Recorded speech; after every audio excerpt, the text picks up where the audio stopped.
साधक के ऊपर सरस्वती की कृपा तब होती है जब तीन कृपा मिलती है। एक है गुरुदेव की कृपा, दूसरी है ग्रंथ कृपा और तीसरी है गोविंद की कृपा। जब ये तीनों कृपा प्राप्त होती है तब रस की उत्पत्ति होती है, रस का प्रागट्य होता है। क्योंकि रस तो पड़ा ही है सबके भीतर, उस रस की उत्पत्ति हो हमारे भीतर, ये महत्वपूर्ण है। और इसके लिए ये तीनों कृपा परम आवश्यक है। जब गुरु कृपा होती है उसका सीधा सीधा असर गोस्वामी तुलसीदास जी के अनुसार मन पर होता है। श्री गुरु चरण सरोज रज निज मन मुकुर सुधारे।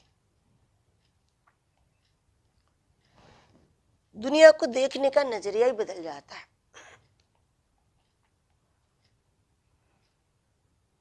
और दृष्टि बदलने से बहुत शांति होती है। दृश्य तो यही है, एक व्यक्ति जो दृश्य देखता है वही दृश्य संत देखता है, वही दृश्य गुरु देखता है।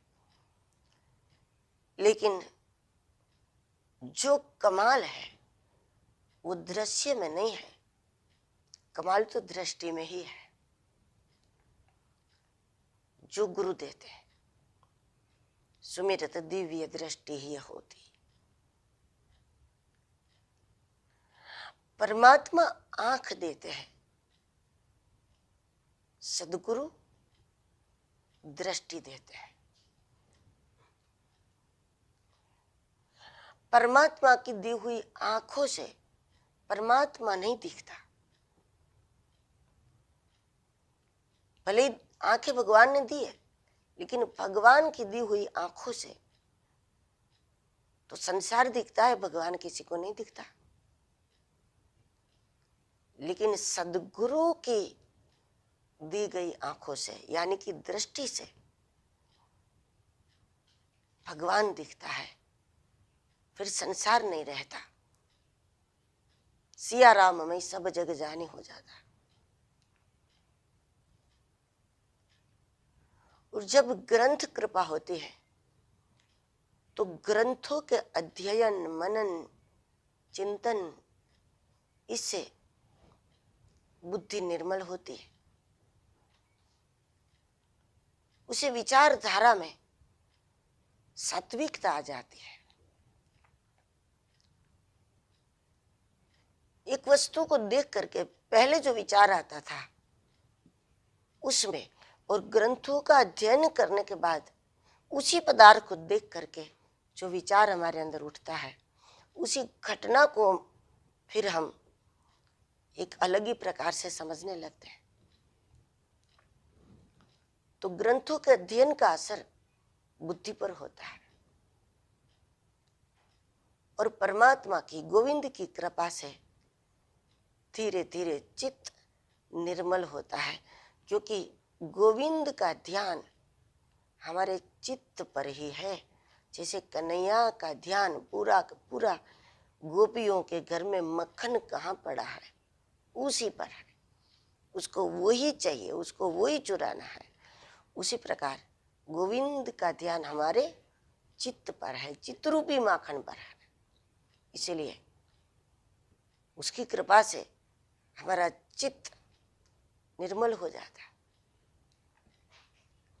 लेकिन इन तीनों कृपा को प्राप्त कैसे करें, संक्षिप्त में इसको देखें तो गुरु कृपा होती तो सब पर है, लेकिन गुरु कृपा का अनुभव तब होता है जब शिष्य संयमित हो। तो गुरु कृपा को प्राप्त करने के लिए कहो, महसूस करने के लिए कहो, इसका उपाय है संयम। संयम न करने से गुरु कृपा होती है, बह जाती है। जैसे पानी बरसता है और समुद्र में चला गया, तो हमने भर तो लिया नहीं, कहीं वो रुका नहीं, बस बह गया। हमने उससे कोई विशेष लाभ प्राप्त नहीं किया। ऐसा होता है संयम के अभाव में। इसलिए गुरु महान होने पर भी, समर्थ होने पर भी शिष्य के लिए बहुत जरूरी है कि वो संयम नियम में रहे।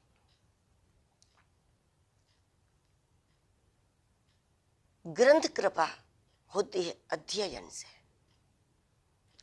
नियमित अध्ययन करने से धीरे धीरे ग्रंथ कृपा महसूस होती है। ये भी इसका प्रमाण है कि जिस ग्रंथ को पढ़ते समय आरंभ में हमें आनंद नहीं आता था, क्योंकि कुछ लोग आरंभ में ही आखिरी पेज देखने लगते हैं कि अभी कितना बाकी, क्योंकि उसको जल्दी जल्दी ये निपटा लेना, आनंद नहीं आता इसलिए। लेकिन धीरे धीरे नियम से अध्ययन करते रहने से, प्रतिदिन 5 श्लोक गीता पाठ करे, 1 अध्याय गीता पाठ करे, जिससे जितना बने करे, ये करते करते धीरे धीरे हमें वो अच्छा लगने लगता है, उसमें में आनंद आने लगता है। और उसके बाद फिर बिना उसको किए, बिना किए अच्छा नहीं लगता फिर तो ग्रंथ कृपा अध्ययन से होती है। और गोविंद कृपा स्मरण से होती है। नाम जप में लग जाए, शांति से बैठकर जपे, भजन करे, संकल्प पूर्वक जप करे, खास करके उसी के लिए समय निकाले। ठीक है, हर काम के साथ हम भगवान का नाम ले सकते हैं, लेकिन कभी इसका भी हमें आस्वाद लेना चाहिए, उसी के लिए समय निकाले कि बस ये आधा घंटा उसी के लिए, ये समय उसी के लिए, एक और दुनिया, एक और भगवान। तो फिर जो समय भगवान के लिए है तो हम कोई समझौता न करें उसमें, बस वो समय दुनिया को साइड में करके केवल प्रभु को दिया हुआ, प्रभु के लिए ही टाइम, उसके स्मरण के लिए टाइम। तो इस प्रकार संकल्प पूर्वक जप करें। ये तीनों के करने से जब तीनों ही कृपा जीवन में प्राप्त होती है तो इससे रस की उत्पत्ति होती है, हम सरस्वती की कृपा के अधिकारी हो जाए।